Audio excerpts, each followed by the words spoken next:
The Prophet Muhammad sallallahu alaihi wasallam told us that whoever builds a mosque for Allah, Allah will build for him a similar house in Jannah.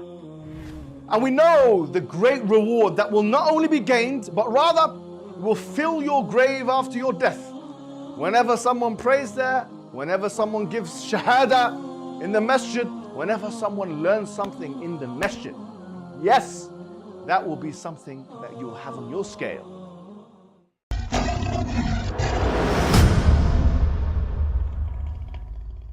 Assalamu alaikum wa rahmatullahi wa barakatuh. How are you guys doing? And welcome to a short episode where I am joined with an esteemed guest, Dr. Ahmed Maglad, who is an activist and also a medical doctor, a person who's actually been in the political scene in Sudan himself, a person who's entrenched in what's happening. He's got first-hand knowledge, and it's a matter that we need specialists and people who know the matter to tell us about.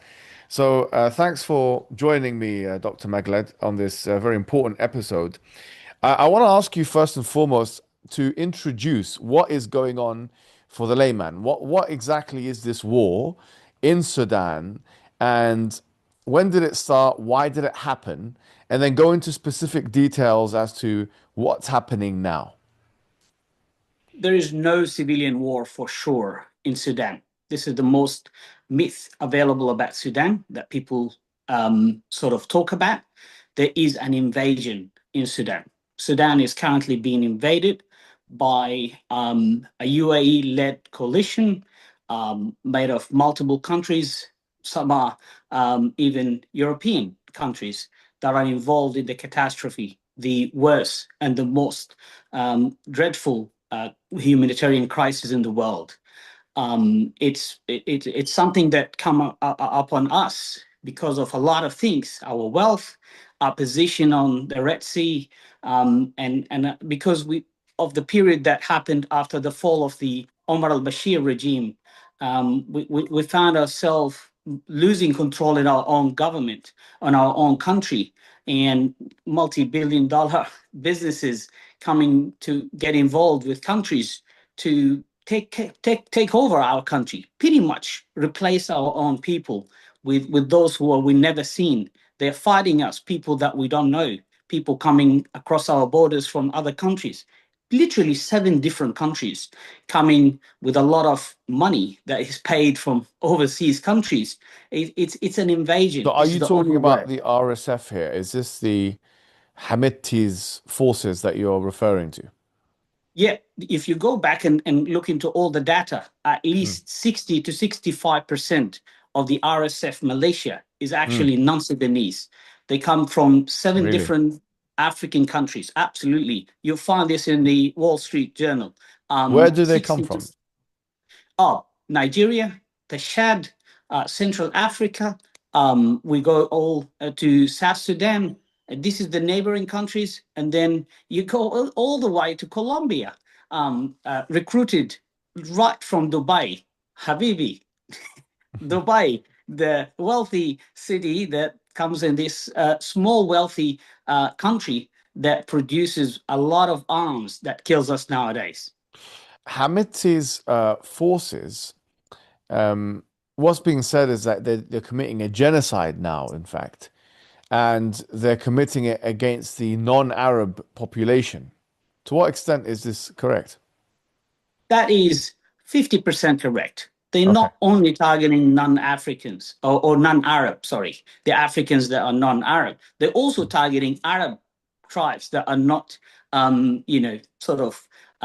accepting their ideology. They are targeting. Yeah, what is their ideology? Sudanese people, their ideology is to kill until you take over the city. You kill until you take over the villages. You kill until you take over all the places where they can get gold. They can get access to the arms supply. They need the border for that with Libya. They need the border with Chad.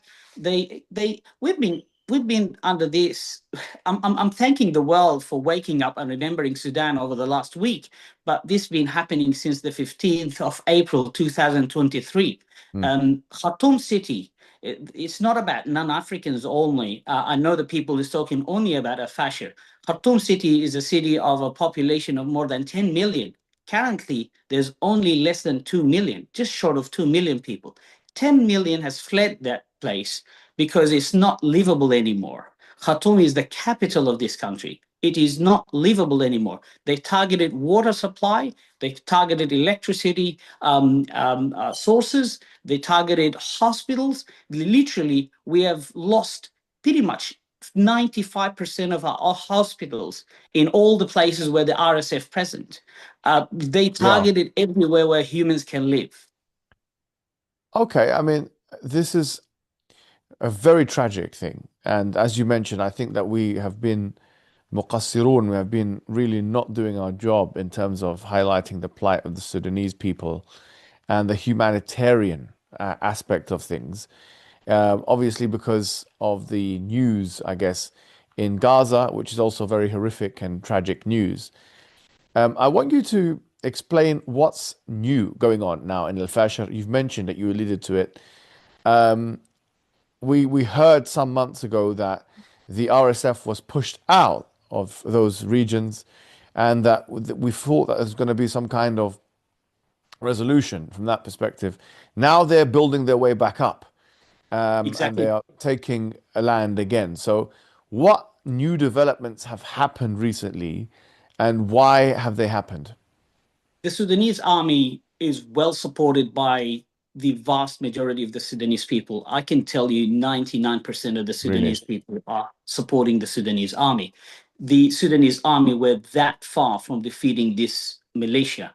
Mm, They got kicked out of Khartoum, they got kicked out of the whole Al Jazeera region, one of the largest, with the most populated. They were kicked out of Sinar, that's another very large scale state and geographically and very well populated area. The Sudanese army advanced really well and almost declared defeat. I mean, the RSF almost declared defeat. Um, then the UA came again to I guess, to resuscitate this militia.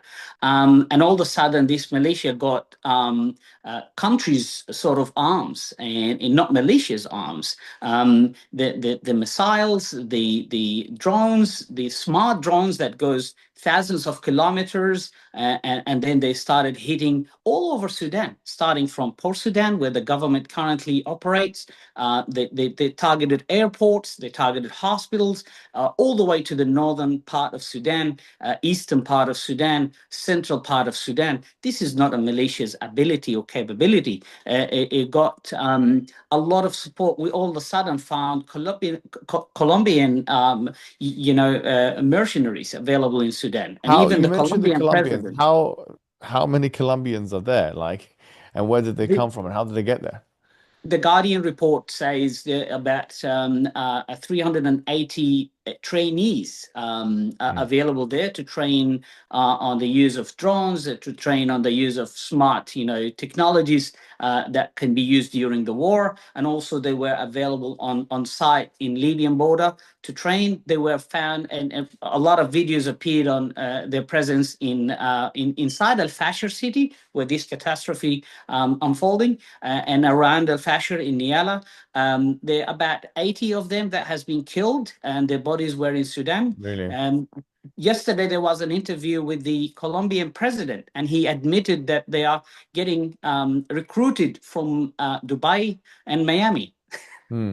So, who's winning this war right now? What, if you look on the ground, does it seem like the RSF is gaining ground again and that they're a threat? They could take Khartoum maybe in the next couple of months, or is it looking like there's being there's a response by the government and that they're able to kind of push them back? What do you think is going to happen next?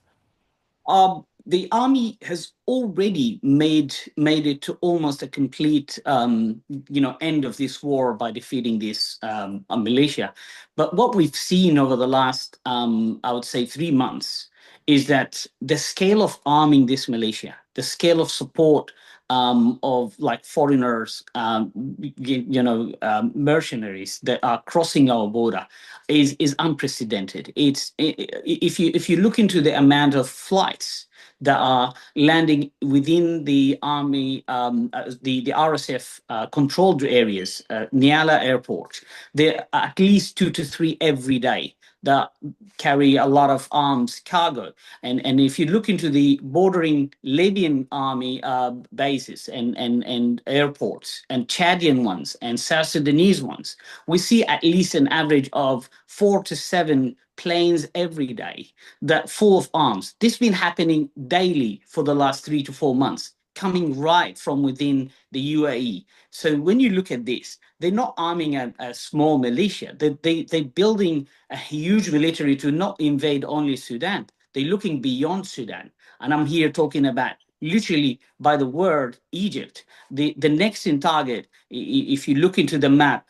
Egyptian land is pretty much got into this glitch between the Red Sea, where they have full control. I mean, the UAE, and then this is the only border where they will attack Egypt, is the southern border with Sudan. They currently, as we talk, Muhammad Hijab, they are at the border, at the Egyptian border, with an ongoing increasing supply there, army supply. It's putting not just risk at the Egyptian people and the Egyptian army. It's actually pre-invading Egypt, I would call it. It's a pre-invading Egypt status. So I think the world has to come to a strong position to stop Mm. this Well, militia. you could argue that them, doing that would be not favorable to them because, I mean, obviously, if they attack Egypt, then Egypt's bound to respond, and I mean, it's not going to help their effort in trying to take over Sudan, is it? The one thing that you possibly heard about Bolus is Donald Trump's representative to African and Arab countries. I don't know. This is a new position. Mm. His brother-in-law or his advisor to the Arab and African countries. He Yeah. actually told us 4 days before Al-Fashir fallen that we have to be ready that Al-Fashir will be taken away, as if he knew everything, he planned everything, he supported everything. And that was heart-wrenching for the Sudanese people. I'm like, Mm. what you're looking for. We have been talking for the last 2 years. Al-Fashir city were surrounded by the RSF. We were talking that if the RSF goes in, a genocide will take place. It was very expected. Everyone knew that. And the UAE did nothing, covered that. The USA covered that also, did nothing, waited for it to happen, and it happened, and a genocide took place. And And is reports this say genocide taking place against the non-Arab population, or who is it taking place against exactly? it's taking revenge. The RSF tried to go into this small city, Al Fashir. It's not a small. It's a medium to large city. They tried to go into this city for the last 2 years and a half, and they got defeated at the doors of this very, I would say, important geographically, and from a strategic point of view. Hemeti lost most of his cousins at the borders of this city. Hemeti Uh-huh. lost his major generals at the borders of this city. So he's got a Mm. revenge to take place. So he was And that's emotional exactly what they investment. do. Absolutely. It's personal for him. He lost his own cousins there. So what's he doing? I mean, we're seeing very horrific videos happen, on The social media. People being like, 2000, it's like tortured, like things that you would think that the Spanish Inquisition is happening again. Is like dreadful images and children as well, women. It's absolutely abysmal. it's Um, like yeah. let me describe it, Muhammad Hijab. I'm sorry to interrupt you. For the Fine. Sudanese people, it's like visiting this and watching an old movie again. It's this happened 2003, and since 2003 happened multiple times throughout the years, in and out, in front of the whole world. That they go in, they burn small villages, they take away women, they take away kids, and I'm talking here about kids below 5 years of age, because if you are 6 and above, you are a man to them and you can be killed easily. They collect all the men into lines, they shoot them in the head one by one. And this is what they like doing. And they like to record themselves, and they like to chant their own chants, and they like to enjoy seeing the blood shed. What kind of And chants do they chant?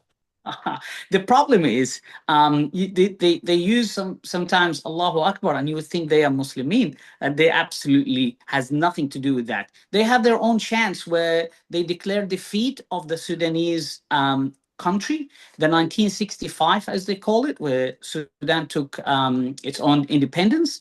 They want to defeat this country, and they want to destroy the Sudanese army. If And you what look do they into want to put in its place? the militia. This is the UAE project, is to Do they destroy consider the themselves Sudanese. to be Sudanese themselves? How do they self-identify? I will use the word in Arabic. It's called the Atawa country, the new Atawa country. It's a group of tribes that are Arabian tribes. They see themselves are more superior to the African tribes. They see Mm. themselves more superior to the northern Arab sort of tribes. They see themselves owning this land, On what basis collecting. do they see that? Why do they Um, see themselves the, as superior? for years they've been coming in and out of Sudan to sort of do business, Mm. live, get support, and they live in and out of Chad, Central Africa, Nigeria, and all about this region. So most of them they lived in Sudan peacefully. But the problem is once this militia took over, and this is the big mistake that Omar al-Bashir left for Sudan. This was his gift. He made them into a small sort of he even agreed that on his parliament. It's not wasn't a Sudanese parliament. He made them into an organized sort of paramilitary group, and that's when they got the arms. They started doing the dirty work for Omar al-Bashir, and all of a sudden we found the UAE found a very good friend. I think the UAE is lacking an army. They want to build an African army that is cheap to run, easy to take everywhere. They can commit any atrocities at your order, and they're ready to kill whoever you want at a very cheap price. And that's what we see. They took this RSF militia to Yemen. They took them to the side of Libya when they wanted more support with Haftar. They want this African army under the governments of UAE. They don't care how bad they are, where they come from. They wanted a land for this group of people. And they found Sudan. Let's destroy Sudan. Let's empty Sudan from its people. Let's put these people there. And guess what? We can find gold. We can find a base that next to the Red Sea, and we can pose risk at Egypt. And across the Red Sea is only Jeddah, the Saudi Arabian important city. So they pose risk everywhere. And in terms of the humanitarian aspect now, are there charities operating on the ground? Because a lot of people want to be, charitable. They want to help out. Have you heard of or do you know of any charities that are actually operating on the ground? And if not, how else could somebody kind of help out with this cause? If they want to help out Sudan, what should they be doing? People that are listening to you right now. I really want to use your platform, Muhammad, and send a word to the world. Yeah, of Um, course. we actually dying for the last 3 years. This is the largest catastrophe, humanitarian catastrophe in the world. I'm using the UN, the United Nations wordings. Famine is not there, but it is pre-famine. But we do have famine pockets where we don't know what's going on. The RSF is blocking passage to all types of humanitarian support. We do have the largest displacement crisis in the world. Also, we've got an average of 25 to 30 million displaced people within Sudan and outside the neighboring countries, outside Sudan to the neighboring countries. We do have a large scale catastrophe. And we suffer per day. We have zero hospitals that can support the Sudanese people. When I say zero, because what we talk about is even if we have an open hospital, they have zero supply or very limited supply that they can't help people with. They help them just to come and die. We if you talk about food and water, there's no safe water. The food shortages is the criteria of the Sudanese living now. I say, one meal a day, you're a rich person. If you have one meal a day, you're a very rich person. Mm. Um, and this is unfolding per day. I want to also say one more thing. Yeah. One of So the things that just before you continue, so people want to contribute, they want to help, right? So how can people help at home now? They've heard what you've said. They're completely saddened by what's going on. They really want to help. What do we we, do? we we have a lot of Sudanese initiatives. We call it the Sudanese kitchens. And the kitchen is about collecting money for just the way you've seen it in Gaza, where Yeah. people they have a small outdoor kitchen to make any type of food that can help the locals to eat one meal a week or two meals a week per se. We do have a lot. There are some initiatives available out there to help and support. Saudi, Qatar, and Kuwait has been opening their doors to collect charities to help Sudan, and we really thank them for that. Even Egypt has been providing some humanitarian support to their ability, very limited. We do have a huge shortage. If we talk about the reputable sources, there are very limited options out there um, to support Sudan, honestly. But raising awareness like the way we're doing now, I think is the first step. And I really want to thank you for contributing and enlightening and elucidating and educating the public, um, Dr. Ahmed. And if people want to follow you, are you available on social media? I am available on X, as we call it Okay. down, Yep. Twitter anymore. I'm available on social media. But we do have links to the charities that are working on site in Sudan. I will be reposting and reposting with all my friends. What's your handle on X? MCLAD84. Beautiful. Well, thank you so much for coming on the show. We needed to raise awareness. I think everyone that's listening to this has a good image now of what's happening in Sudan, and we need to educate ourselves in what's happening in Sudan. Sudan is a Muslim country, okay, and people are suffering there. And even if you have non-Muslim population in Sudan, it's a humanitarian crisis. And if we're going to talk about genocides in Palestine, if we're going to talk about the Gazan genocide, then we have to be fully consistent and talk about the genocides that are happening not to the Arabs, but by the hands of the Arabs, unfortunately, this time in other parts of the world. That's the only way we can be consistent. That's the only way we can be true to our faith in helping everyone equally, no matter where they're from.